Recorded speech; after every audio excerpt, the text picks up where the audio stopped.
आज हम लोग इस वीडियो में बायोलॉजी यानी जीव विज्ञान के क्लास को लेकर आए हुए हैं। इस वीडियो में हम लोग जीव विज्ञान का इंट्रोडक्शन देखेंगे और साथ साथ में इसके शाखाओं को देखेंगे। इसके बहुत सारे शाखाएं होती है, उसे समझने का प्रयास करेंगे। इसे हम लोग बेसिक से एडवांस तक पढ़ेंगे। आप जुड़े रहेंगे तो हम आपको बेसिक से एडवांस तक लेके जाएंगे। आपको किसी तरह का कंफ्यूजन नहीं होने देंगे कि जीव विज्ञान यानी बायोलॉजी क्या होती है। हर सवाल जो कॉम्पिटिटिव एग्जाम में पूछे जाते हैं उसको भी डिस्कस करेंगे। तो ये क्लास आपके लिए बहुत इंपॉर्टेंट है, आप हमारे साथ जुड़े रहें। तो पहला सवाल उठता है कि जीव विज्ञान आखिर है क्या, बायोलॉजी किसे कहते हैं। बायोलॉजी किसे कहते हैं? तो बायोलॉजी जो है दो शब्दों से मिलकर बना है। पहला शब्द है बायो। पहला शब्द क्या है? बायो, जिसका अर्थ लाइफ होता है। इसका इंग्लिश में मीनिंग क्या होता है? लाइफ होता है। और दूसरा शब्द है लोगस। क्या है? लोगस, जिसको हम लोग अंग्रेजी में स्टडी कहते हैं। क्या कहते हैं? स्टडी। इसका अर्थ हुआ कि बायोलॉजी जीवों का अध्ययन है। क्या है? जीवों का अध्ययन है। बायोलॉजी क्या है? जीवों का अध्ययन है। बायोलॉजी शब्द का प्रयोग यानी बायोलॉजी शब्द का प्रयोग सबसे पहले दो व्यक्ति ने किया था। पहला आदमी था लेमार्क। कौन था? लेमार्क, जो आपको चित्र में दिख रहा है। ये लेमार्क उन्होंने किया था 1801 ईस्वी में। कब किया था? 1801 ईस्वी में बायोलॉजी शब्द का प्रयोग किया था। बायोलॉजी नहीं, बायोलॉजी शब्द का प्रयोग किया था। और दूसरा व्यक्ति था ट्रेविरेनस। क्या है? ट्रेविरेनस, जो आपको ये दिख रहा है फिगर में। इन्होंने बायोलॉजी शब्द का प्रयोग किया था। यहां से एक सवाल बनेगा कि बायोलॉजी शब्द का प्रयोग किन दो वैज्ञानिकों ने किया था? तो पहला लेमार्क और दूसरा ट्रेविरेनस। दूसरा सवाल बनेगा कि बायोलॉजी शब्द का प्रयोग कब किया गया था? तो 1801 ईस्वी में किया गया था। कब किया गया था? 1801 ईस्वी में किया गया था। तीसरा सवाल बनेगा कि लेमार्क कहाँ का वैज्ञानिक था? तो लेमार्क जो है वो एक फ्रांसीसी वैज्ञानिक था, फ्रांस का वैज्ञानिक था। और ट्रेविरेनस कहाँ का वैज्ञानिक था? तो एक जर्मन का वैज्ञानिक था। कहाँ का था? जर्मन का।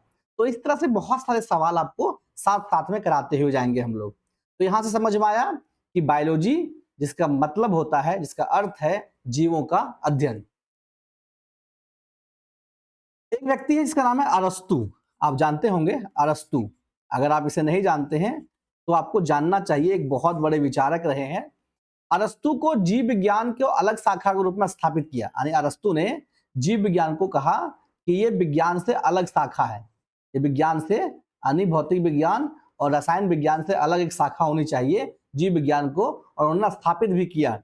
इसलिए अरस्तु को फादर ऑफ बायोलॉजी कहा जाता है। क्या कहा जाता है? फादर ऑफ बायोलॉजी, यानी जीव विज्ञान का पिता कहा जाता है। क्या कहा जाता है? जीव विज्ञान का पिता कहा जाता है। जीव विज्ञान का पिता कहा जाता है। तो आपसे सवाल पूछा जा सकता है कि जीव विज्ञान का पिता किसे कहा जाता है? तो अरस्तु को। जो देखिए ये फिगर में आपको दिख रहा है अरस्तु। जीव विज्ञान का पिता किसे कहा जाता है? अरस्तु को। और इन्हें फादर ऑफ बायोलॉजी क्यों कहा जाता है? एक सवाल बनता है। तो फादर ऑफ बायोलॉजी इसलिए कहा जाता है, जीव विज्ञान का पिता क्यों कहा जाता है? क्योंकि इन्होंने जीव विज्ञान को विज्ञान से अलग शाखा के रूप में व्यक्त किया, यानी विज्ञान के अलग शाखा के रूप में इन्होंने स्थापित किया। इसलिए इन्हें जीव विज्ञान का शाखा कहा, मतलब जीव विज्ञान का पिता कहा जाता है। ठीक है। आगे है अरस्तु का एक कोट है, आपको जानना चाहिए। बहुत बड़े दार्शनिक रहे हैं ये और बहुत बड़े विचारक रहे हैं ये। जो लोगों की आलोचना से बचना चाहते हैं उनके लिए एकमात्र तरीका है कुछ भी काम नहीं करना। बहुत अच्छा बात कहते हैं कि जो लोगों की आलोचनाओं से बचना चाहते हैं, यानी क्रिटिसिज्म, बुराइयों, लोग तुम्हारा बुराई करेगा, लोग हमेशा कुछ नया करने का प्रयास करोगे तो लोग बुराई करेंगे। तो यही कह रहे हैं कि अगर तुम आलोचनाओं से बचना चाहते हैं तो एक मात्र तरीका है कि कुछ भी मत करो। लेकिन अगर हम कुछ करेंगे तो आलोचनाएं होगी। आलोचनाओं से डरे बिना आपको आगे बढ़ना चाहिए, ये अरस्तु कहते हैं। यानी इस मतलब सर्वथा सिद्ध है कि आप कुछ नया करेंगे तो कंफर्म है कि आपकी आलोचना होगी। और आलोचना जिसने सहा या आलोचना का जिसको फर्क पड़ा वो आगे नहीं बढ़ पाता है। आपको आलोचनाओं को इग्नोर करके ही आगे बढ़ना पड़ेगा, ये अरस्तु कह रहे हैं। आगे बढ़ते हैं। जीव विज्ञान की दो प्रमुख शाखाएं हैं। अभी तक हम जो पढ़ते हैं 9, 10th में, 8 में, तो हम लोग को बताया जाता है कि जीव विज्ञान ही एक विषय होता है। लेकिन हम लोग को बताया जाता है कि 3 विज्ञान की 3 शाखाएं हैं, पहला फिजिक्स, दूसरा केमिस्ट्री और तीसरा बायोलॉजी। लेकिन समस्या ये है कि इसके अलावा भी कई शाखाएं हैं। अब जीव विज्ञान की भी शाखाएं हैं, फिजिक्स की भी कई शाखाएं हैं, केमिस्ट्री की भी कई शाखाएं हैं और इस तरह बायोलॉजी की भी शाखाएं हैं। तो बायोलॉजी के प्रमुख 2 शाखाएं हैं। पहले शाखा जिसको हम लोग वनस्पति विज्ञान कहते हैं, वनस्पति विज्ञान जिसको बॉटनी बोलते हैं। 11-12 में बायोलॉजी पढ़ते हैं तो बॉटनी पढ़ाया जाता है। और दूसरा जंतु विज्ञान कहते हैं। दूसरा क्या कहते हैं? जंतु विज्ञान, जिसको हम लोग देखिए जूलॉजी बोलते हैं। क्या बोलते हैं? जूलॉजी बोलते हैं। तो बॉटनी और जूलॉजी 11-12 में अगर आप साइंस लेके पढ़ते हैं तो अलग से आपको साइंस लेके पढ़ते हैं, उसमें बायोलॉजी सब्जेक्ट रखते हैं। यानी पीसीएम या पीसीएम रखते हैं तो मैथ पढ़ना पड़ेगा, पीसीएमबी रखते हैं तो मैथ और बायोलॉजी दोनों पढ़ेगा, पीसीबी रखते हैं तो बायोलॉजी पढ़ना पड़ेगा। तो आपको ये दोनों शाखाओं के बारे में पता होगा। तो जो जीव विज्ञान के 2 शाखाएं हैं, पहला वनस्पति विज्ञान और दूसरा जंतु विज्ञान। ठीक है। अब सवाल उठता है कि वनस्पति विज्ञान किसे कहते हैं? वनस्पति विज्ञान जिसको हम लोग बॉटनी बोलते हैं, क्या बोलते हैं? बॉटनी बोलते हैं। इसकी शब्द की उत्पत्ति ग्रीक भाषा के बॉक्सीन से हुई है। किससे हुई है? बॉक्सीन। किससे हुई है? बॉक्सीन से हुई है, जिसका अर्थ चरवाही करना होता है। क्या अर्थ है इसका? चरवाही करना। इसका अर्थ क्या है? तो चरवाही करना। एक बार इरेज कर लेते हैं इसको। चलिए आगे बढ़ते हैं।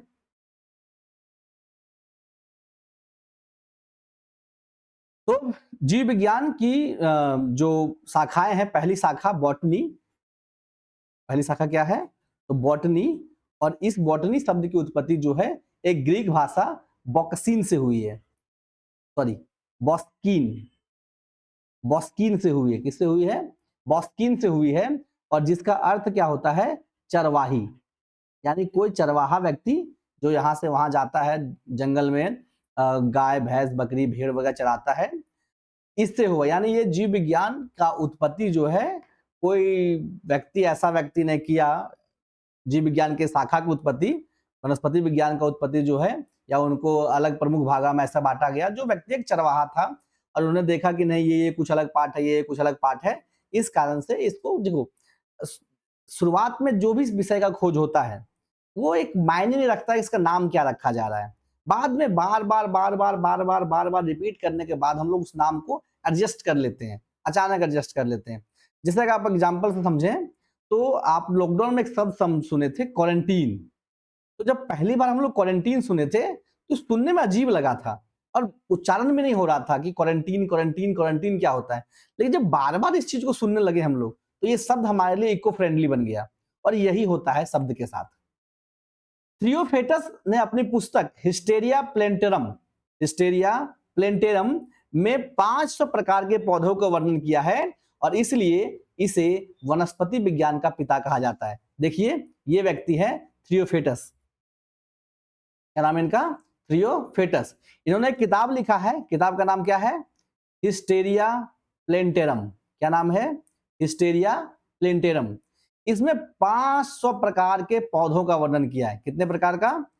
500 प्रकार के पौधों का वर्णन किया है, उनके गुण का वर्णन किया है, उनके परिस्थिति का वर्णन किया है, उनके कहाँ उग सकता है, कैसे उग सकता है, किस तरह का फल देगा, क्या नेचर है उसका, इन सारी चीजों का वर्णन किया है। और क्योंकि बहुत साल पहले किया था, शुरुआती दौर में किया था जब इसे प्रमुख शाखाओं के रूप में वितरित किया जाता था, इसलिए इन्हें जीव विज्ञान के प्रमुख शाखा में पहली शाखा वनस्पति विज्ञान का पिता कहा जाता है। तो यहां से एक सवाल बनता है कि वनस्पति विज्ञान का पिता किसे कहा जाता है? तो ये है थ्रियोफेटस। थ्रियोफेटस। ठीक है। तो यहां से कुछ कुछ सवाल क्या क्या बनते हैं। तो पहला सवाल बनता है कि जीव विज्ञान को कितनी शाखाओं में बांटा गया है? तो जीव विज्ञान को 2 शाखाओं में बांटा गया है, पहला वनस्पति विज्ञान और दूसरा जंतु विज्ञान। जीव विज्ञान की जो शाखा है वनस्पति विज्ञान, कभी कभी बहुत नॉर्मल सवाल ही पूछ देता है कि वनस्पति विज्ञान को अंग्रेजी में क्या कहते हैं? तो बॉटनी। ये बहुत कॉमन है, मतलब बॉटनी बॉटनी बोलते रहते हैं बहुत बार।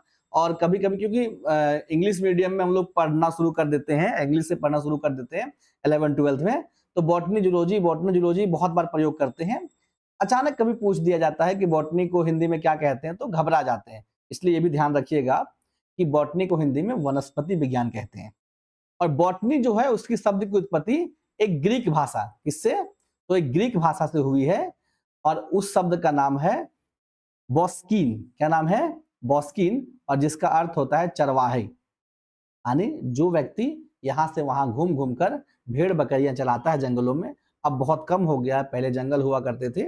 अभी भी हम लोग को जो है अगर आप पाकिस्तान के कुछ इलाके में या सटे हुए कुछ इलाका जैसे जम्मू कश्मीर वाले इलाके में जाएंगे तो वहां भेड़ चराते हुए लोग मिल जाएंगे, आपको झुंड झुंड मिल जाता है।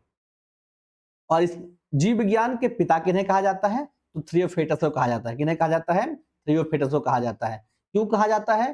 क्योंकि इन्होंने 500 प्रकार के पौधों के बारे में शुरुआती दौर में बताया था। और कहाँ बताया था? तो उन्होंने किताब लिखा था। देखिए ये बुक आपके सामने दिख रहा है, जिस किताब का नाम था हिस्टेरिया प्लेंटेरम। हिस्टेरिया प्लेंटेरम। और इस किताब में उन्होंने 500 प्रकार के पौधों के बारे में बताया था। इसलिए वनस्पति विज्ञान का पिता थियोफ्रेटस को कहा जाता है। क्लियर? आगे बढ़ते हैं। अब आता है जंतु विज्ञान, जिसको हम लोग जूलॉजी बोलते हैं, जंतु विज्ञान। तो जूलॉजी, जंतु विज्ञान शब्द की उत्पत्ति जून और लोगस से हुई है, जिसका अर्थ है जंतुओं का अध्ययन। जून और लोगस से हुई है, जिसका अर्थ है जंतुओं का अध्ययन। तो जंतु विज्ञान दो भाग में बांटा जाता है इसको, शब्द को। पहला जून और दूसरा लोगस। लोगस का मतलब अध्ययन करना और जून का मतलब जंतु, ऐसा कहा गया। इसके पिता जो है वो अरस्तु ही है, जिसका एरिस्टोटल भी कहा जाता है नाम। अरस्तु को जंतु विज्ञान का पिता कहा जाता है, क्योंकि इन्होंने अपनी एक पुस्तक हिस्टेरिया एनिमिलिया नामक पुस्तक में, यानी जंतु इतिहास, हिंदी में कहेंगे जंतु इतिहास नामक पुस्तक में, इन्होंने भी 500 प्रकार के जंतुओं के स्वाभाविक वर्गीकरण, जनन और आदि के बारे में वर्णन किया है। यानी रचना, स्वभाव, वर्गीकरण और जनन, इनके बारे में वर्णन किया है। ठीक है, ये पुस्तक है, देखिए हिस्टेरिया एनिमिलिया। ये जो पुस्तक है, ये पुस्तक अरस्तु द्वारा लिखा गया था। और इस पुस्तक में 500 प्रकार के जंतुओं के बारे में उन्होंने किनके बारे में अध्ययन किया था? तो पौधों के बारे में, 500 प्रकार के जंतुओं के बारे में, उसकी रचना कैसे हुई, उसका स्वभाव क्या था, उसका वर्गीकरण कैसे हुआ, वो जनन कैसे करती है, इन सारे चीजों के बारे में बताया। इसलिए अरस्तु को जंतु विज्ञान का पिता कहा जाता है। क्लियर? तो यहां से सवाल बनता है कि जंतु विज्ञान का पिता किन्हें कहा जाता है? तो अरस्तु को। जंतु विज्ञान इन्हें क्यों कहा जाता है? क्योंकि ये दो शब्दों से मिलकर बना है, जून और लोगस से, जिसका मतलब होता है जंतुओं का अध्ययन करना। जंतु विज्ञान का पिता अरस्तु को ही क्यों कहा जाता है? क्योंकि उन्होंने एक किताब लिखा था, जिस किताब का हिंदी में नाम था जंतु इतिहास और अंग्रेजी में नाम था हिस्टेरिया एनिमिलिया। और इस पुस्तक में उन्होंने 500 प्रकार के जीव जंतुओं के बारे में, उसकी रचना के बारे में, उसका स्वभाव के बारे में, उसके वर्गीकरण के बारे में और उसके जनन के बारे में और कई सारी चीजों के बारे में वर्णन किया है। इसलिए इन्हें, यानी अरस्तु को, जंतु विज्ञान का पिता कहा जाता है। क्लियर? अब एक और सवाल आता है कि ये अरस्तु कब 384 बीसी में इनका जन्म हुआ था और 322 बीसी में इनका मृत्यु हो गया था। ये कितना पुराना है? 384 बीसी में इनका जन्म हुआ था और 322 बीसी में ये मर गए थे। ये इतना हजारों साल पुरानी बातें हैं जब ये बातें कही गई थी। ठीक है, आगे बढ़ते हैं। अब है जीव विज्ञान के कुछ शाखाएं। देखिए, अब जीव विज्ञान दो भाग में बंट गया। पहला जंतु विज्ञान, दूसरा वनस्पति विज्ञान, या वनस्पति विज्ञान और जंतु विज्ञान।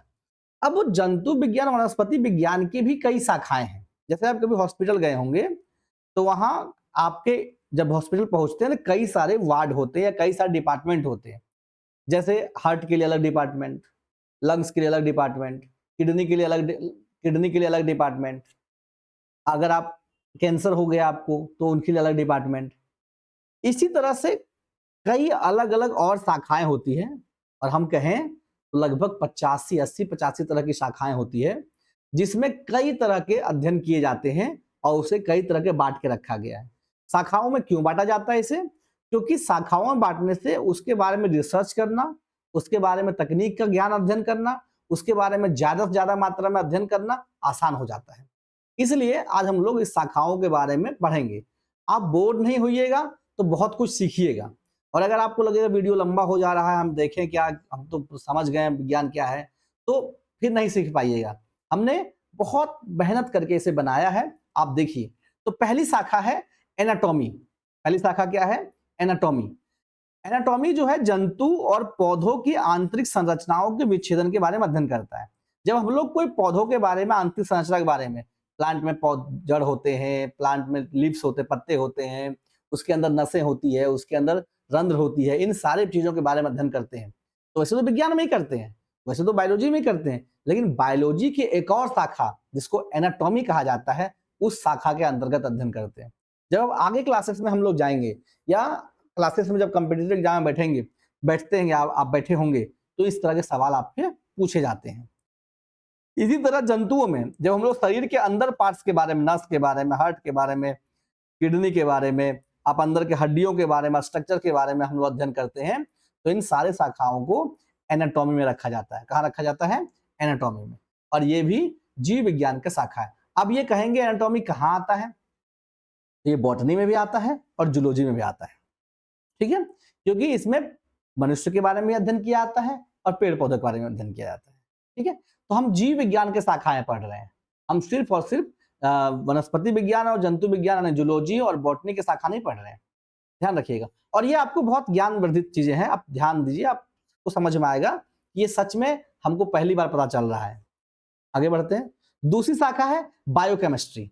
ये सुने होंगे नाम आपके हमेशा कि बायोकेमिस्ट्री, बायोकेमिस्ट्री, बायोकेमिस्ट्री, कि बायोलॉजी के साथ जब केमिस्ट्री मिल जाती है, यानी बायोलॉजी और रसायन विज्ञान यानी जीव विज्ञान, रसायन विज्ञान जब मिल जाती है तो उसको हम लोग बायोकेमिस्ट्री बोलते हैं।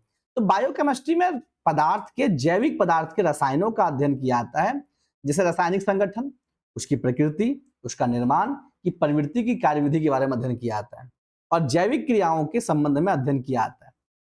कोई भी वायरस जब हमारे पास पहुंचता है तो जीव विज्ञान का भाग होता है, लेकिन जब उसका अध्ययन करना शुरू करते हैं हम लोग तो लैब में जाते हैं और जब लैब में पहुंचते हैं तो वहाँ केमिस्ट्री के तरीके से अध्ययन होता है। जो हमारे पास कोरोना का वायरस का वैक्सीन बना या कोई और चीजें बना, तो सब बायोकेमिस्ट्री का पार्ट था, बायोकेमिस्ट्री का पार्ट है। तो बायोकेमिस्ट्री भी जीव विज्ञान की एक शाखा है। आगे तीसरी साइटोलॉजी। साइटोलॉजी जो है कोशिका और उसके कोशिकांग के कार्यों का अध्ययन करती है। कोशिका और उसके कोशिकांग के कार्य, मतलब कोशिका क्या होती है और कोशिका के अंदर बहुत सारे जो कोशिकांग होते हैं उसके कार्य के बारे में अध्ययन करती है। उसको क्या कहते हैं हम लोग? साइटोलॉजी कहते हैं। इकोलॉजी, इकोलॉजी जो है जंतुओं और पर्यावरण के बीच संबंध का अध्ययन करता है। इकोलॉजी क्या करता है? जंतु पर्यावरण के साथ कैसे जुड़ा हुआ है। एक सवाल आपको पूछेगा कि जंतु जो है पर्यावरण के साथ कैसे जुड़ा हुआ है या पर्यावरण जंतु के साथ कैसे जुड़ा हुआ है, तो इसको जो अध्ययन करने के लिए जो है एक शाखा है इकोलॉजी। आपको नोटिस बनाना चाहेंगे कि एससीजे लाइफ जो है सनशाइन कंप्यूटर क्लासेस यानी कंप्यूटर क्लास भी करवाती है। तो आप में से कोई बच्चे अगर कंप्यूटर क्लास करना चाहते हो और अपने स्किल को बढ़ाना चाहते हो तो हमारे साथ जुड़ सकते हैं, हमें कांटेक्ट कर सकते हैं इस नंबर पे और आपको एक बेहतर स्किल प्रोवाइड करवाया जाएगा जिससे आप भविष्य में काम आएगा। बिना कंप्यूटर के ज्ञान के आज के दौर में शिक्षा बहुत कम सफिशिएंटली है, शिक्षा के मतलब बिना कंप्यूटर ज्ञान का आप शिक्षा पूरा ही नहीं कर सकते हैं। तो आप हमें 8674894098 पर कॉल कर सकते हैं। आप इस नंबर को सेव भी कर सकते हैं विवेक सर के नाम से, जो मैं खुद हूँ, और आप हमें कांटेक्ट करके अपने बच्चों के लिए, आप खुद अपने लिए या अपने परिवार के सदस्य के लिए कंप्यूटर क्लास करवा सकते हैं। हमारी संस्थान जो है कंप्यूटर साइंस 11-12 है और DCA, ADCA, BCC, ADCA plus और कई सारे ऐसे कंप्यूटर कोर्स, टेली, GST, साथ में टाइपिंग, DFA, O लेवल और पाइथन जैसे कई ऐसे अन्य कोर्सेज भी करवाती है। साथ में भारत सरकार द्वारा मान्यता प्राप्त सर्टिफिकेट भी देती है। तो आप चाहें तो हमारे कोचिंग को ज्वाइन कर सकते हैं कंप्यूटर क्लासेस के। इसके अलावा हम लोग 0 से 12 तक के क्लासेस लेते हैं, कम्पिटिटिव क्लासेस लेते हैं और साथ में महिलाओं और लड़कियों के लिए जो है सिलाई सेंटर भी चलाते हैं। तो आप जहाँ चाहें आप ज्वाइन कर सकते हैं, आप जहाँ इच्छा हो वहाँ से ज्वाइन कर सकते हैं और आप चाहें तो हमारे साथ जुड़ के आगे बढ़ सकते हैं ऑफलाइन क्लासेस में। बाकी ऑनलाइन क्लासेस के लिए यूट्यूब पर आप सादर आमंत्रित हैं। आप देखिए, हमारी वीडियो को शेयर कीजिए, अच्छा लग रहा हो, लाइक सब्सक्राइब करने की इच्छा करें तो करते जाइए और कोशिश कीजिए कि आप हमारे फीडबैक ज़रूर दें कि वीडियो कैसा बन रहा हो, सुधार की आवश्यकता हो, कुछ नए वीडियो चाहिए आपको, किस तरह के वीडियो चाहिए आपको, इन सारी चीज़ों के बारे में आप बताएँ, ज़रूर बताएँ। चलिए आगे बढ़ते हैं। 5वीं शाखा एम्ब्रियोलॉजी है। क्या है? एम्ब्रियोलॉजी। देखिए, हम आपको कहें ना कि लगभग 80 तरह की शाखाएँ हैं, समय लगेगा, वेट एंड वॉच। रुकिए और पढ़िए, सीखिए। आप स्किप नहीं कीजिए वीडियो को, क्योंकि आज का रील देखने के चक्कर में हम लोग स्किप करते ही जा रहे हैं, करते ही जा रहे हैं। कोई बात नहीं, आप अच्छे स्टूडेंट हैं और अच्छे व्यक्ति हैं, आप संभावित है कि आप देख ही रहे हैं। तो जीवों के जन्म से लेकर विभिन्न परिवर्धन की अवस्थाओं का अध्ययन, यानी जीवों का जन्म लेने से, एक जीव जब जन्म लेता है, उससे जन्म से लेकर विभिन्न परिवर्धन, वो कैसे बढ़ रहा है, उसका उसका शारीरिक विकास कैसे हो रहा है, उसका मानसिक विकास कैसे हो रहा है, इन सारी चीजों के बारे में अध्ययन जो कहाँ कराया जाता है, तो एम्ब्रियोलॉजी में कराया जाता है। कहाँ कराया जाता है? एम्ब्रियोलॉजी में। छठी शाखा है एंडोक्रिनोलॉजी। एंडोक्रिनोलॉजी एंडोक्रिनोलॉजी में जो है वो जंतुओं के अंतःस्रावी ग्रंथियों एवं हार्मोन की क्रियाओं का अध्ययन किया जाता है। हार्मोन जो हमारे बॉडी में, हमारे मस्तिष्क में, हमारे शारीरिक बदलाव में, हमारे शरीर की उन गतिविधियों में बहुत महत्वपूर्ण होती है और हमारे जनन में भी बहुत महत्वपूर्ण होती है। तो एंडोलॉजी जो है जंतुओं में अंतःस्रावी ग्रंथि, जो हमारे शरीर के अंदर से निकलने वाले हार्मोन से और उनके हार्मोन की क्रियाविधि के बारे में अध्ययन कराती है और विशेष अध्ययन करती है। और यही हार्मोन जो है तय करती है कि हमारा शरीर पूरी तरह पूर्ण रूप से विकसित है, हो रहा है या नहीं हो रहा है, इन सारे बारे में बताती है। आगे 7 नंबर है इवोल्यूशन। इवोल्यूशन एक, देखिए नाम समझिए, इवोल्यूशन, इवोल्यूशन जो है एक पार्ट है, यानी एक शाखा है जीव विज्ञान का, जिसमें जीवन की उत्पत्ति और क्रमिक विभेदीकरण या जाति की उत्पत्ति का अध्ययन किया जाता है। तो इवोल्यूशन जो है जीव विज्ञान का एक पार्ट है, एक शाखा है जिसमें जीवन की उत्पत्ति, यानी हमारे बहुत सा सवाल हमारे पास पूछा जाता है कि जीवन की उत्पत्ति कैसे हुई। कई लोग कहते हैं ब्रह्मा जी आए, छीड़ दिए, जीवन की उत्पत्ति हो गया। फिर कहते हैं नहीं, मनु और मानव नाम का व्यक्ति बचा हुआ था, जीवन की उत्पत्ति हुई। विज्ञान कहता है नहीं, जीवन की उत्पत्ति जो है वो किसी न किसी जीव के प्रभाव के कारण ही हुआ है। तो उसके जीवन की उत्पत्ति कैसे हुई, ब्रह्मांड कैसे बना, पृथ्वी कैसे बना, और साथ साथ में इसके क्रमिक विभेदीकरण, क्रम के साथ हम लोग विभेद करते हुए बढ़ते कैसे गए। जैसे कुछ लोग कहते हैं, हमारा इतिहास कहता है कि हमारा पूंछ हुआ करता था, हम लोग जो है बड़े बड़े बड़े मुंह हुआ करता था, चौड़ा चौड़ा मुंह, ऐसे करके मुंह हुआ करता था, चौड़ा चौड़ा हाथ हुआ करता, नाखून बड़े बड़े हुए करते थे। इन क्रमिक रूप से हम लोग विविध बट गए, छोटे होते चले गए, अलग अलग होते चले गए हम लोग। अब स्थिति ये है कि अब का साइंस कह रहा है कि अब बच्चा जेनजी पैदा होगा। जेनजी का मतलब है कि बच्चों में सोचने समझने की शक्ति पैदा होते ही आ जाएगा, क्योंकि हम लोग तकनीक के जमाने में जी रहे हैं और तकनीक हम पर हावी होगा। तो ये इवोल्यूशन, ये जो कर्मिक विभेदीकरण है, ये हो रहा है, इसके बारे में अध्ययन जो है इवोल्यूशन जो एक शाखा है उसमें करेंगे। हिस्टोलॉजी, हिस्टोलॉजी में जो है सूक्ष्मदर्शी द्वारा ऊतकों का अध्ययन करेंगे, जो हम लोग माइक्रोस्कोप लगाते हैं और माइक्रोस्कोप लगा के उसके देखने का प्रयास करते हैं। हम लोग बच्चों को कोचिंग में भी कई बच्चों को हम लोग जब हम लोग पढ़ाते हैं तो माइक्रोस्कोप से अध्ययन करवाने का प्रयास करते हैं, हमारे पास अवेलेबल है, तो हम लोग कराते हैं। जब हम लोग अध्ययन करवाते हैं तो उसको हम लोग विज्ञान का पार्ट मान लेते हैं, साइंस का एक पार्ट मान लेते हैं, बायोलॉजी का एक पार्ट मान लेते हैं, लेकिन इसको हिस्टोलॉजी में रखा जाता है। कहाँ रखा जाता है? हिस्टोलॉजी। इम्यूनोलॉजी, हम लोग कहते हैं इम्यूनिटी घट गया हमारा, इम्यूनिटी घट गया। लॉकडाउन के समय में इम्यूनिटी का बहुत काम आया, इम्यूनिटी बढ़ाना है, इम्यूनिटी बढ़ाना है, प्रतिरोधी क्षमता जिसको हिंदी में बोलते हैं, उसी को हम लोग एक नई शाखा इम्यूनोलॉजी में रखा गया है। इम्यूनोलॉजी में रखा गया है, जिसमें संक्रमण के प्रति जीवों के प्रतिरोधकता का अध्ययन किया जाता है। यानी आपको अगर संक्रमण हो जाता है तो उसमें संक्रमण के प्रतिजीव, यानी जो जीव है वो क्या है, कैसे हुआ, किस रूप में हुआ, और साथ साथ में इसकी प्रतिरोधी क्षमता कैसे बढ़ाई जा सकती है, प्रतिरोधकता कैसे बढ़ाई जा सकती है, इसके बारे में अध्ययन किया जाता है। आगे है लिम्नोबायोलॉजी। लिम्नोबायोलॉजी जो है वो एक शाखा है जिसमें स्वच्छ जलीय झीलों यानी पूरा प्योर झील, स्वच्छ जलीय झील जहां प्योर पानी पाया जाता झील का, तालाबों के बारे में और धाराओं में जीवों का अध्ययन किया जाता है। यानी स्वच्छ पानी में जीव किस तरह जिंदा रहता है।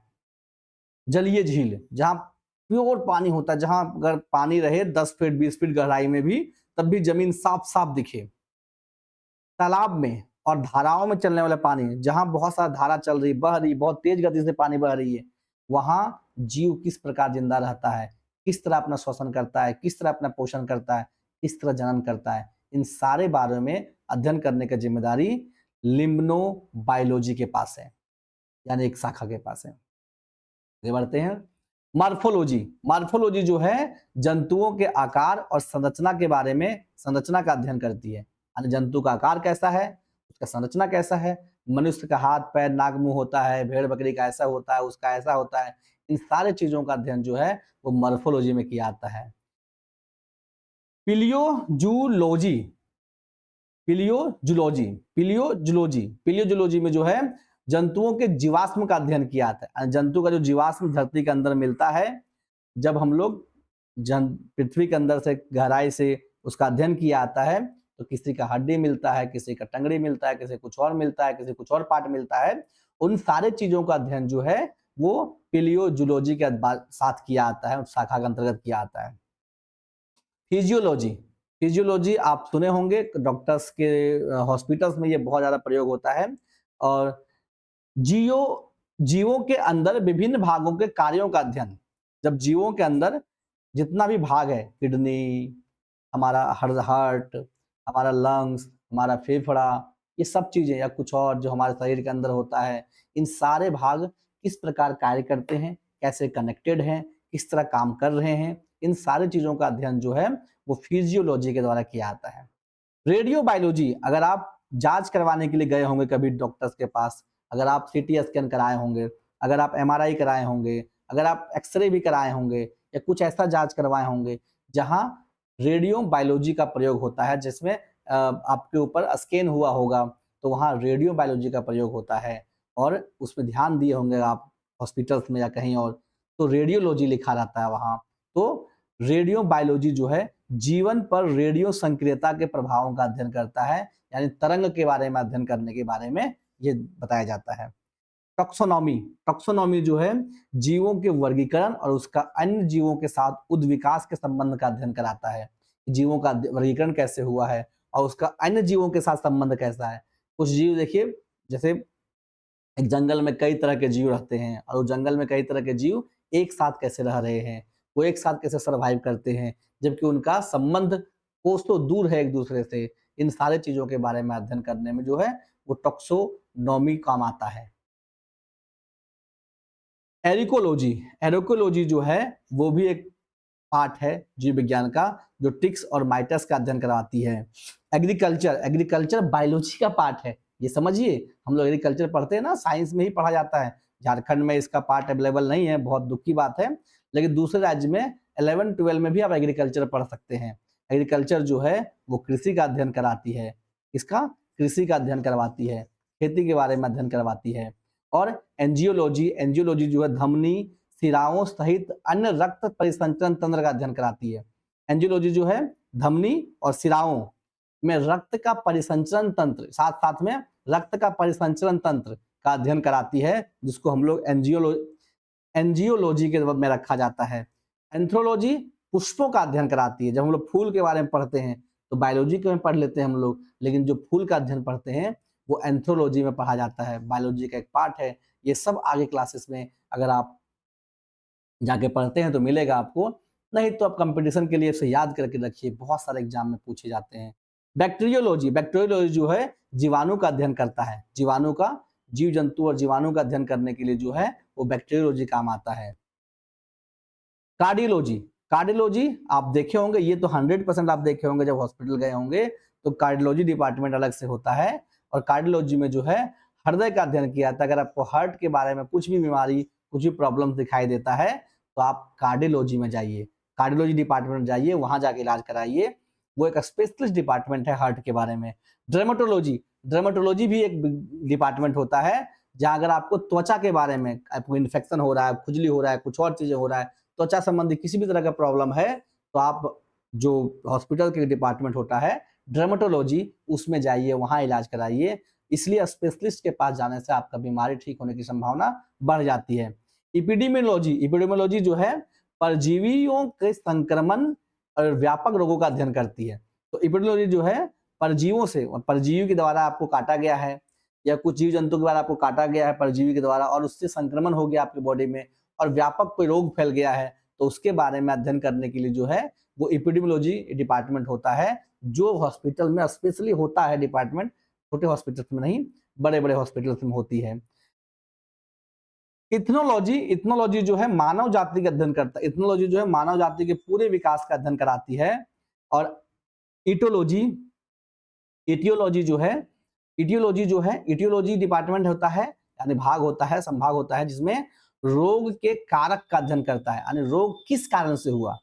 जैसे हम लोग जो लोकल में हम लोग डॉक्टर्स के पास इलाज करवाते हैं, तो वहाँ रोग का सही कारण नहीं पता कर पाता है, क्योंकि किस डिपार्टमेंट में किस तरह की चीज़ों का अध्ययन करना पड़ता चाहिए, उन सारी चीज़ों के बारे में हमें नहीं पता कर पाते हैं, डॉक्टर्स नहीं पता कर पाते हैं। फिर भी हमारे डॉक्टर्स जो है कम से कम कुछ देर के लिए हम लोग को स्वस्थ रखते हैं, स्वास्थ्य व्यवस्था अच्छा नहीं होने के बावजूद भी। लेकिन जो स्पेशलिस्ट डॉक्टर हैं, वहाँ इस तरह के कई ऐसे डिपार्टमेंट आपको, जो हॉस्पिटल्स हैं, वहाँ कई ऐसे डिपार्टमेंट आपको देखने को मिलेंगे। एक सूचना है कि अगर आप हमारे साथ जुड़ते हैं, आप 9-10th के लिए, 11-12th के लिए, आप अप टू 5 के लिए, 6-8 के लिए, 9-10 के लिए, 11-12 के लिए, उसके ऊपर के लिए आप स्वागत है आपका। आप हमारे साथ जुड़ के क्लासेस कर सकते हैं सनशाइन क्लासेस के साथ।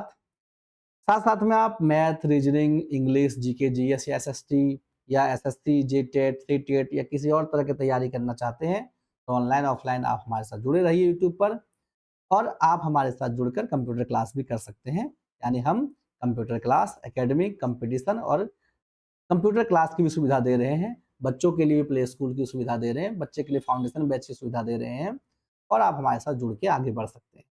चलिए, अभी तक वीडियो में रुके हुए हैं तो आपका बहुत-बहुत स्वागत है। आप आगे बढ़ें। जेनेटोलॉजी जो है वृद्धावस्था का अध्ययन करता है। किसका अध्ययन करता है? वृद्धावस्था के। कोई आदमी बूढ़ा कैसे होता है? बूढ़ा कैसे होता है? इसके बारे में अध्ययन करने के लिए जो है जेनेटोलॉजी है। क्या है? डायनेटोलॉजी। देखिए गायनिकोलॉजी देखे होंगे आप, ध्यान दिए होंगे, महिलाएं खासतौर पर ध्यान दी होगी। जब भी हम लोग सीटी स्कैन या कुछ और करवाए जाते हैं, बच्चे के प्रजनन के समय या जब बच्चा हम लोग गर्भवती महिलाएं जाती है, तो प्रजनन अंगों का अध्ययन करने के लिए जब जाती है, तो वहाँ गायनको डॉक्टर लिखा आता है, गायनको, ठीक है, गायनिकोलॉजी। तो हम लोग उसको बार-बार पढ़ नहीं पाते हैं, GYNCOLOGY, अजीब लगता है पढ़ने में, फिर भी चलो जा रहे हैं। हम लोग कह देते हैं महिला स्पेशलिस्ट है, लेकिन वो स्पेशलिस्ट में गायनिकोलॉजी डॉक्टर होती है, ठीक है? गायनिकोलॉजी डॉक्टर होती है और वो मादा प्रजनन अंगों का अध्ययन करने के लिए स्पेशली होती है वो।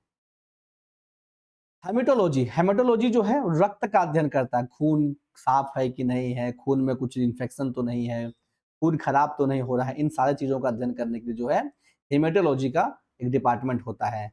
हेपेटोलॉजी जो है वो अक्रीत का अध्ययन करता है। हमारे बॉडी में आप ध्यान दिए होंगे तो अक्रीत रहता है, कहाँ रहता है? तो हमारे अमाशय के ऊपर में, तो अक्रीत का अध्ययन करता है, जो हमारे बॉडी के लिए बहुत महत्वपूर्ण पार्ट है।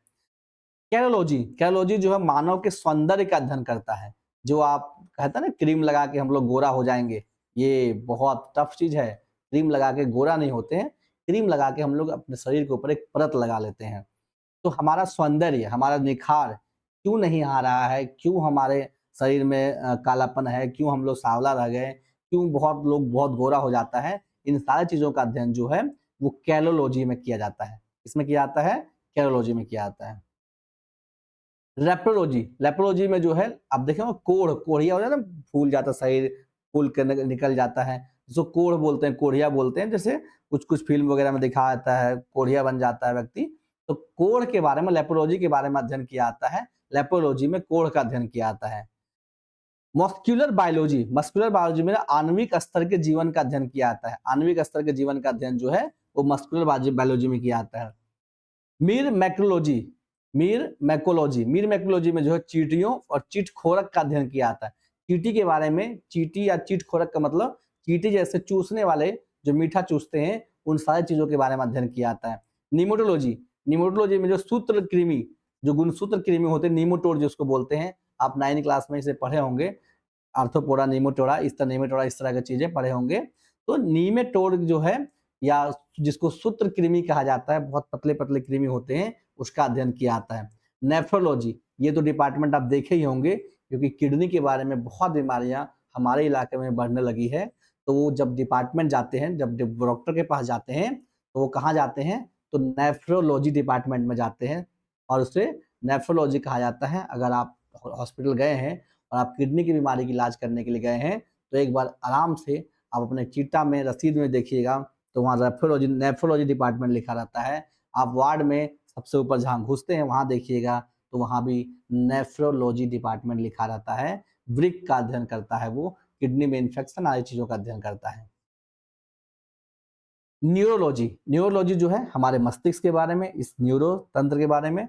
जब आप मस्तिष्क के किसी इलाज के बारे में जाते हैं, मस्तिष्क में किसी प्रकार के इलाज के बारे में पहुंचते हैं, तो वहाँ हम न्यूरोलॉजी का अध्ययन करते हैं, यानी न्यूरोलॉजी डिपार्टमेंट में अध्ययन करते हैं, और वो मस्तिष्क का अध्ययन करता है। किसका अध्ययन करता है? मस्तिष्क के तंत्रिकाओं का अध्ययन करता है। ऑन्कोलॉजी, जो आजकल ये भी बढ़ चुका है। ऑन्कोलॉजी कैंसर के इलाज में, हम लोग आम भाषा में कैंसर बोल देते हैं, लेकिन कैंसर नाम की बीमारी होता ही नहीं है। बीमारी क्या होता है? ट्यूमर। क्या होता है? ट्यूमर। जब कोई अंग के ऊपर कोई और अंग एक डेरा डाल के बैठ जाए और धीरे धीरे इस अंग को सड़ाने लगे या खराब करने लगे, तो यहाँ एक ट्यूमर निकल जाता है। इसी ट्यूमर को बाद में कैंसर बोल देते हैं। ट्यूमर इतना खराब कर देता है दूसरे अंग को कि वो अंग हमारे ट्रांसप्लांट कराना पड़ता है, निकलवाना पड़ता है, जो आम आदमी के बस की बात है नहीं, और पूरा बॉडी में वो फैल चुका होता है उसका वायरस। इस कारण से ये बहुत खतरनाक हो जाता है। इसी बीमारी को कैंसर कहते हैं। तो असली में कैंसर नहीं होता है, वो ट्यूमर होता है। तो ऑन्कोलॉजी जो है वो भी एक डिपार्टमेंट है जहाँ ट्यूमर का अध्ययन किया जाता है। उलॉजी, उलॉजी जो है एक डिपार्टमेंट है जिसमें पंछियों के अंडों का अध्ययन किया जाता है। किसका अध्ययन किया जाता है? तो पंछियों के अंडों का अध्ययन किया जाता है। पंछी अंडा में क्या होता है, किस तरह होता है। जैसे एक सवाल कॉमन हमारे पास आता है कि पंछी का अंडा से चूजा निकलता है, तो जो हम लोग अंडा खाते हैं उसका चूजा कहाँ जाता है? ये आपके लिए सवाल है। आर्नियोथोलॉजी, आर्नियोथोलॉजी जो है इसमें पंछियों का अध्ययन किया जाता है। किसका अध्ययन किया जाता है? पंछियों का अध्ययन किया जाता है। इसको क्या कहा जाता है? आर्निथोलॉजी। क्या कहा जाता है? आर्निथोलॉजी। एरेस्टोलॉजी, एरेस्टोलॉजी में जो है अस्थियों का अध्ययन किया जाता है। किसका अध्ययन किया जाता है? तो अस्थियों का, मानव अस्थियों का अध्ययन किया जाता है। हमने आपको बताया, एक सूचना आपके लिए है कि हमारे सनसाइन क्लासेस यानी सनसाइन टीम जो है सनसाइन सिलाई सेंटर भी लेके आई हुई है, जिसमें महिलाओं को और लड़कियों को, खासतौर पर लड़कियों को हुनरमंद बनाने के लिए, अपना हाथ का हुनर सिखाने के लिए सिलाई सेंटर भी लेकर आई हुई है। तो जिनके बच्चे को लगता है, या जो खुद अगर आप महिला हैं तो आपको लगता है, खुद आप एक लड़की हैं, अगर आपको लगता है कि हमें सिलाई सीखना है, तो हमारे साथ जुड़ सकते हैं, हमें कॉल कर सकते हैं इस नंबर पे, और आप आ सकते हैं सिलाई सेंटर सीखने के लिए। हमारा पता है जनता जरीडी। अगर हम देखें तो हमारा पता है जनता जरीडी,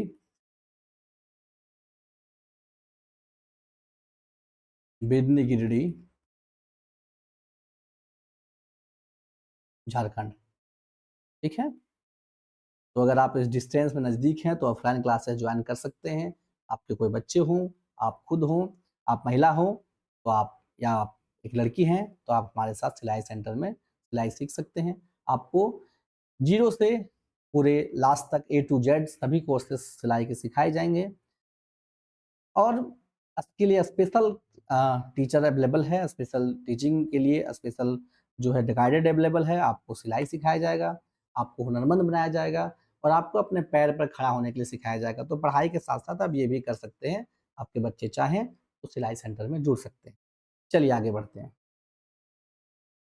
आगे है पैलियोटोलॉजी। पैलियोटोलॉजी जो है जीवाश्म के उसके वितरण का अध्ययन करते हैं। जीवाश्म और उसके वितरण का अध्ययन करती है, यानी जीव जंतु के बारे में और उसके वितरण के अध्ययन के बारे में, जीवाश्म के और उसके वितरण, यानी जीवाश्म जो है वो कैसे बटा, कैसे अलग हुआ, उसका अध्ययन किया जाता है। पेमोलॉजी, पेमोलॉजी में जो फलों का अध्ययन किया जाता है, किसका अध्ययन किया जाता है, फल का, पकता कैसे है, फल होता कैसे है, किसी तरह के फल में बीज क्यों नहीं होता है, किसी तरह के फल में बीज कैसे होता है, गुद्दा कैसे होता है। राइनोलॉजी, राइनोलॉजी, राइनोलॉजी में जो नाक और घ्राण के अंगों के, नाक के अंगों के बारे में अध्ययन किया जाता है, जिसको आजकल जो है बहुत ज्यादा नाक की समस्याएं, छींकने या खांसने की बीमारियां जो होने लगती है, जिसको इन्फेक्शन बोलते हैं आम भाषा में। सीरोलॉजी, सीरोलॉजी जो है सीरम का अध्ययन और एंटोजीनम एंटीबॉडी प्रतिक्रियाओं का अध्ययन करती है, यानी सीरम का अध्ययन करती है, साथ साथ में अध्ययन करती है, साथ साथ में एंटीजीनम एंटीबॉडी, हमारा सही एंटीबॉडी बना रहा है कि नहीं बना, लड़ने की क्षमता डेवलप कर रहा है कि नहीं कर रहा है, इसके बारे में अध्ययन करती है। सर्पेटोलॉजी, सर्पेटोलॉजी जो है सांप का अध्ययन करता है, सांपों के बारे में अध्ययन करता है, कितनी प्रजातियां सांप की होती है, कौन जहरीली है, कौन जहरीली नहीं है, इन सारी चीजों के बारे में अध्ययन करता है। ट्राइमेटोलॉजी, ट्राइमेटोलॉजी जो है दीमक का अध्ययन करता है, किसका अध्ययन करता है, दीमक, देखें पेड़ पौधे में दीमक लग जाता है, जिसको दिया बोलते हैं हम लोग आम भाषा में, उनका अध्ययन करती है। टॉक्सिलॉजी, टॉक्सिलॉजी जो औषधियों और हानिकारक जैविकों के विषैले प्रभावों का अध्ययन करती है, यानी जो औषधि होती है हमारे पास और हानिकारक औद्योगिक होते हैं विषैले प्रभाव, उसके का विषैले प्रभाव है, इसके बारे में अध्ययन करती है। और थेरेप्यूटिक्स, थेरेप्यूटिक्स, थेरेप्यूटिक्स जो है रोग ठीक होने का विज्ञान का अध्ययन करती है, बीमारी हो गया फिर ठीक हो रहा है कि नहीं हो रहा है, उसका प्रभाव दिख रहा है कि नहीं दिख रहा है ठीक होने पर, इसके बारे में भी अध्ययन करती है। ट्रॉफोलॉजी, ट्रॉफोलॉजी जो है पोषण का अध्ययन करती है, यानी पोषण का मतलब कि आप जो खा रहे हैं आपके बॉडी को लग रहा है कि नहीं लग रहा है, खाया पिया लग रहा है कि नहीं लग रहा है, इसके बारे में अध्ययन करती है। वायरोलॉजी, वायरोलॉजी जो वायरस का अध्ययन करती है हमारे बॉडी में कि वायरस किस तरह काम कर रहा है। जुफाटियोलॉजी, जुफाटियोलॉजी जो है जीवों के ढेर और जैसे टाइंडस का अध्ययन करती है, जीवों के ढेर, जीव एक जगह बहुत ज्यादा ढेर में हो जाता है, उसका अध्ययन करती है। जाइफोलॉजी किण्वन का अध्ययन करती है, किण्वन का मतलब है जाइमोलॉजी, जाइमोलॉजी जो है किण्वन का अध्ययन करती है, जिससे अंगूर बनता है, जिस प्रक्रिया से अंगूर बनता है उसका अध्ययन करती है। ऊतक विज्ञान जिसको हिस्टोलॉजी कहा जाता है, ऊतकों का अध्ययन करती है, यानी अंग के बाद ऊतक जो बनता है, जिससे अंग ऊतक बनता है कोशिकाओं का मिलकर जो है, उसका अध्ययन करती है। कोशिका विज्ञान कोशिका के अध्ययन करती है, जिसको साइटोलॉजी कहा जाता है। और शारीरिकी जिसको एनाटॉमी कहा जाता है, जो सबसे पहले हम लोग पढ़े थे, पौधों के संपूर्ण भाग का संरचना का अध्ययन करता है, यानी पौधों के शरीर, पौधों के अंदर जो संपूर्ण भाग की संरचना उसका अध्ययन करती है। वर्गीकी यानी टेक्सोनॉमी, लक्षणों के आधार पर पौधों का वर्गीकरण का अध्ययन करती है। पारिस्थितिकी जिसको इकोलॉजी कहा जाता है, पौधों और उसके सामुदायिक का वातावरण का प्रभाव और उसके वातावरण के अनुसार पौधे की अनुकूलता का अध्ययन करती है, यानी पौधे समुदाय पर किस तरह से प्रभाव डालता है और साथ साथ में पौधे किस अनुकूलता के साथ जिंदा रहते हैं, इसके बारे में अध्ययन करती है। केंद्रक विज्ञान जिसको क्रायोलॉजी कहते हैं, केंद्रक संबंधी रचना का अध्ययन करती है, यानी किसी जीव के अंदर कहाँ केंद्रक होती है, इसकी रचना का अध्ययन करती है। पादप शरीर क्रिया विज्ञान जिसको प्लांट फिजियोलॉजी कहा जाता है, तो ये सभी जैविक क्रियाओं का अध्ययन करती है। पादप में सभी जैविक क्रियाएं, जिस तरह की क्रियाएं होती है सबके बारे में अध्ययन करती है। पादप भूगोल प्लांट के ज्योग्राफी के बारे में, भूमंडल के विभिन्न भागों में पौधों के वितरण और उसके कारकों का अध्ययन करती है, यानी पौधों के विभिन्न भागों में, भूमंडल के विभिन्न भागों में पौधों का किस प्रकार वितरण होता है, उसके किस प्रकार कारक है, इन सारी चीजों के बारे में अध्ययन करती है। आगे है पादप प्रजनन विज्ञान जिसको प्लांट ब्रीडिंग कहते हैं, अच्छे प्रकार के बीजों एवं फलों को उगाने का अध्ययन करती है, जिसको पादप प्रजनन विज्ञान कहते हैं। सूक्ष्म जैविकी जिसको माइक्रोबायोलॉजी कहते हैं, सूक्ष्म जीवों का अध्ययन करती है। पादप रोग विज्ञान जिसको प्लांट पैथोलॉजी बोलते हैं, जिसमें पौधों में रोग लग गया, पौधों के रोगों के कारण के बारे में और उपचार का अध्ययन के बारे में पादप रोग विज्ञान का प्रयोग किया जाता है। जीवाश्म वनस्पति विज्ञान में, जीवाश्म वनस्पति विज्ञान एक शाखा है जिसमें प्राचीन समय में पौधे कैसे थे जो अब तक जीवित नहीं है और उनकी आकृति पत्थरों और चट्टानों पर छाप के रूप में है, उनका अध्ययन करती है। जीवाश्म वनस्पति विज्ञान क्या करती है कि प्राचीन समय में कुछ पौधे थे जो आज नहीं है, लेकिन उसका अवशेष कहाँ है, चट्टान में है, पत्थर में है, चिपका हुआ है, उन सारी चीजों के बारे में अध्ययन करती है।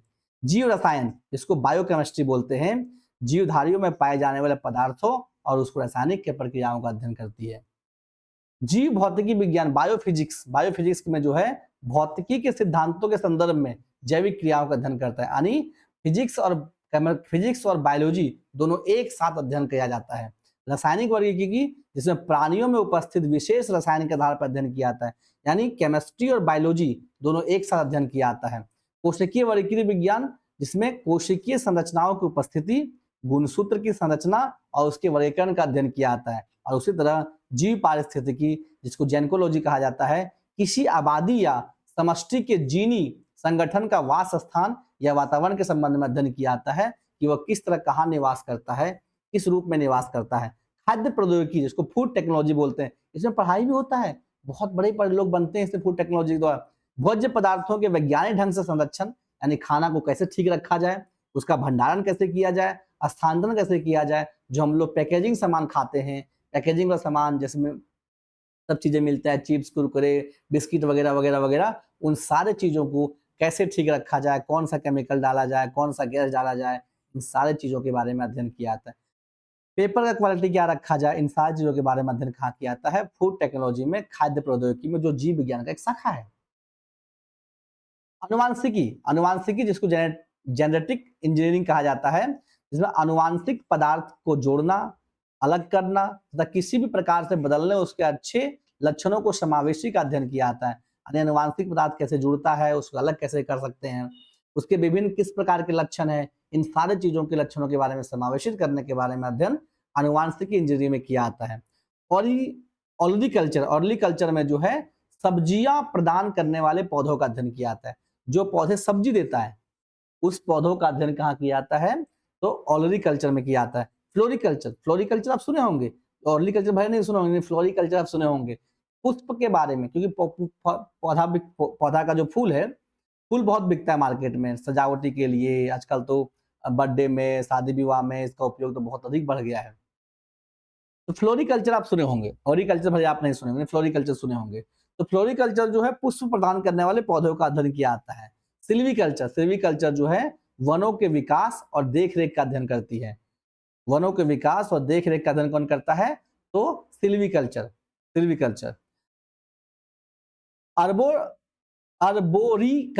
अर्बोरिकल्चर जो है वो सजावटी वृक्षों और झाड़ियों के संदर्भ में अध्ययन करता है। कुछ ऐसे पेड़ होते हैं देखिए सजावटी रूप में, जैसे हम लोग देखते हैं सांता क्लॉज का पेड़ देखते हैं, किसी तरह का पेड़ देखते हैं, तो सजावटी वृक्षों का अध्ययन करने में और उसके संबंधित ज्ञान अर्जित करने में बहुत महत्वपूर्ण भूमिका निभाती है। पामोलॉजी जो है फलों के संवर्धन के लिए है। फार्मोलॉजी जो औषधियां प्रदान करने वाली जंतुओं का अध्ययन करती है। फार्मेकोलॉजी जो औषधियां देने वाले पौधों का अध्ययन करती है। पेडोलॉजी मृदा के निर्माण और मृदा के प्रकार का अध्ययन करती है।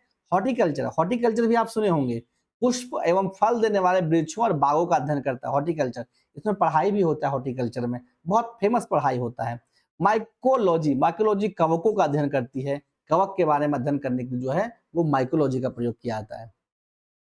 आगे है बैक्टीरियोलॉजी जो है विभिन्न प्रकार के पुष्पों का अध्ययन किया जाता है इसमें। स्पर्मोलॉजी बीजों का अध्ययन किया जाता है इसमें। वायोलॉजी विषाणुओं का अध्ययन किया जाता है। एंथ्रोलॉजी विभिन्न प्रकार के पुष्पों का अध्ययन किया जाता है। और क्रायोलॉजी सजीव में शीत का प्रभाव, ठंडा का प्रभाव कैसे होता है, इन सारी चीजों के बारे में अध्ययन किया जाता है, जिससे वो खराब कम होता है। जैसे हम लोग कोई चीज को फ्रिज में रखते हैं तो खराब कम होता है, इसके प्रभाव का अध्ययन किया जाता है। और दो लास्ट हैं बायोनॉमी, जिसको बायोनॉमी जीवन के नियमों का अध्ययन किया जाता है। और हाइड्रोलॉजी पानी में वायुमंडल के जरिए भूमिगत क्रियाओं का अध्ययन किया जाता है। तो ये वीडियो में हम लोग बायोलॉजी और उसके शाखाएं और उसके भी शाखाएं के बारे में अध्ययन किए। आशा है आपको वीडियो अच्छा लगा होगा। वीडियो थोड़ा लंबा है, अगर आप यहाँ तक जुड़े हुए हैं तो आपका धन्यवाद। आप हमें कमेंट बॉक्स में कमेंट करके बता सकते हैं वीडियो कैसा लगा आपको। हमारे साथ जुड़ना हो, ऑफलाइन क्लासेस करना हो, सिलाई सीखना हो, 0 से 12 तक पढ़ना हो, 9-10 पढ़ना हो, 11-12 पढ़ना हो, 6 to 8 पढ़ना हो, आपके बच्चों किसी को पढ़ाना हो तो, या कंप्यूटर सिखाना हो, कंप्यूटर में कुछ कोर्स करना हो, आपको सर्टिफिकेट भी दिया जाएगा इसके लिए, जो भारत सरकार द्वारा मान्यता प्राप्त सर्टिफिकेट होगा। तो हमें आप कॉल कर सकते हैं 8674894098 पर, और आप हमारे साथ जुड़ सकते हैं। हमारा पता है जनता जरीडी मेन रोड में, जनता जरीडी, बिडनी, गिरिडीह, झारखंड। और यहाँ जो है हमारा कोचिंग चलता है सनशाइन क्लासेस के नाम से, sunshine classes Jaridih, sunshine classes Jaridih के नाम से कोचिंग चलता है, जिसको हम लोग शॉर्ट फॉर्म में जो आप चैनल देख रहे हैं वो SCJ है, सनशाइन क्लासेस जरीडी। तो आप हमारे साथ जुड़ सकते हैं। यहाँ सनशाइन क्लासेस जरीडी के नाम से क्लासेस चलता है एकेडमी के लिए, सनशाइन कंप्यूटर क्लासेस भी चलता है, सनशाइन कंप्यूटर क्लासेस भी चलता है और सनशाइन सिलाई सेंटर भी चलता है। तो आप किसी में भी जुड़ सकते हैं, किसी तरह से जुड़ सकते हैं। इसमें आपको कंपटीशन से लेकर 9, 10, 11, 12 और बच्चे क्लास के लिए भी स्पेशल क्लास अवेलेबल है। इसमें आपको हर एक प्रकार के vocational courses DCA, ADCA, Tally, इन सारी चीज़ों को पढ़ाया जाता है, सिखाया जाता है, साथ में सर्टिफिकेशन भी किया जाता है और इसमें आपको हर एक प्रकार का सिलाई सिखाया जाता है। महिलाओं लड़कियों के लिए विशेष प्रकार के उपलब्ध है। चलिए मिलते हैं, आशा करते हैं ये वीडियो आपको बहुत अच्छा लगा होगा। आप अपने वीडियो पे कमेंट साझा करें हमारे साथ। मिलते हैं नेक्स्ट वीडियो में, तब तक के लिए धन्यवाद। आप देखते रहिए SCJ लाइव।